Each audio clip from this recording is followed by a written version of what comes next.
जी बेटा, तो हमने एग्जाम्पल देखेंगे, सॉल्व एग्जाम्पल नंबर 3 और एग्जाम्पल नंबर 4 हम देखने लगे हैं। ठीक है, तो ये हमारे पास बेटा एग्जाम्पल 3 है।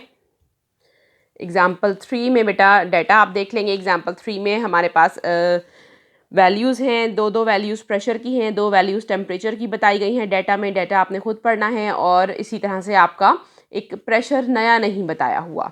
ठीक है, आपको एक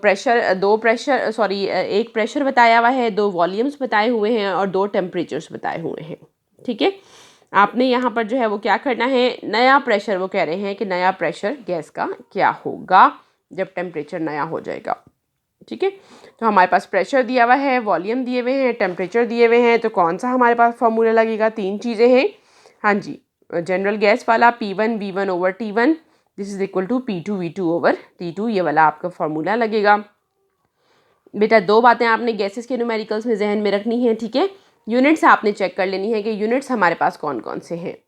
अगर कभी सेंटीमीटर क्यूब में यूनिट दिया हुआ हो तो आप उससे क्या कर लेंगे, डेसीमीटर क्यूब में कन्वर्ट कर लेंगे, बिकॉज जो गैसेस का वॉल्यूम है बेटा, ये गैसेस का वॉल्यूम हम डेसीमीटर क्यूब में यूज़ करते हैं। ठीक है, गैसेस के वॉल्यूम ज़्यादा होते हैं, बड़े होते हैं, तो इसके लिए हम बड़ी यूनिट यूज़ करते हैं, यानी कि हम सेंटीमीटर क्यूब यूनिट यूज़ करते हैं, सॉरी डेसीमीटर क्यूब यूनिट, बड़ी यूनिट यूज़ करते हैं गैसेस के वॉल्यूम ज़्यादा होने की वजह से।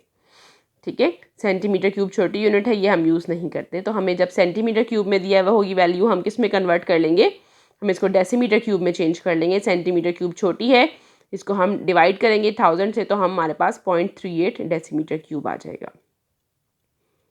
ठीक हो गया बच्चे?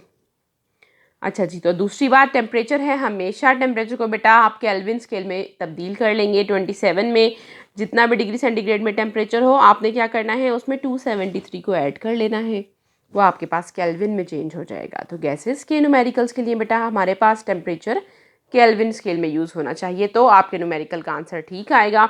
अदरवाइज़ अगर आपने टेम्परेचर को ऐसे ही डिग्री सेंटीग्रेड में यूज़ कर लिया तो आपका आंसर रॉन्ग हो जाएगा।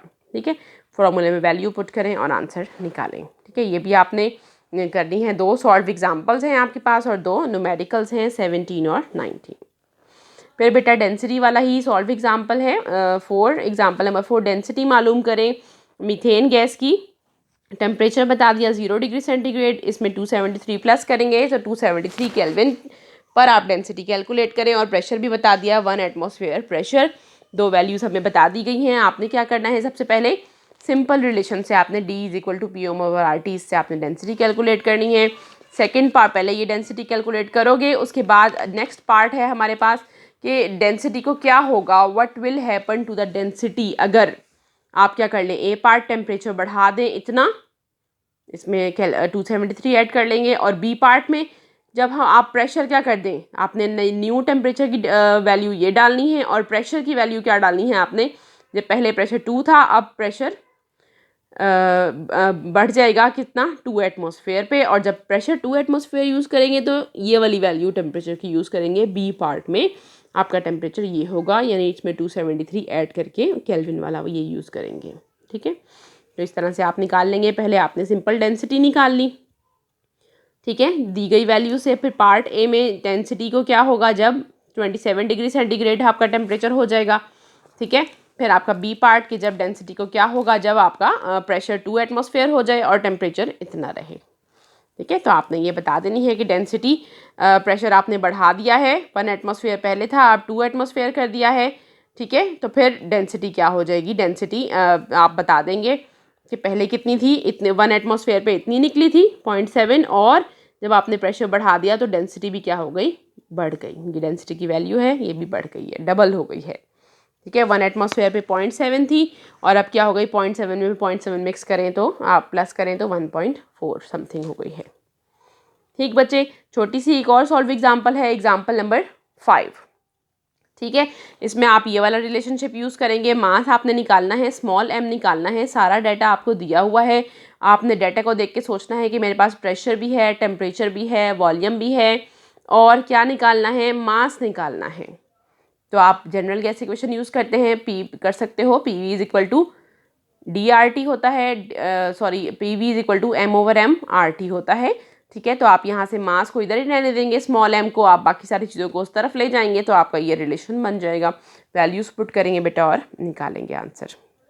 ठीक है, तो बेटा अब आपका टास्क क्या है, तीन सॉल्व एग्जाम्पल हैं आपके पास। ठीक है, 3, 4, 5 और आपके पास न्यूमेरिकल नंबर 17 और 19 है। ठीक है, यहाँ पे मैं आपको लिख भी देती हूँ, ये आपके पास 3, 4, 5 सॉल्व एग्जाम्पल है।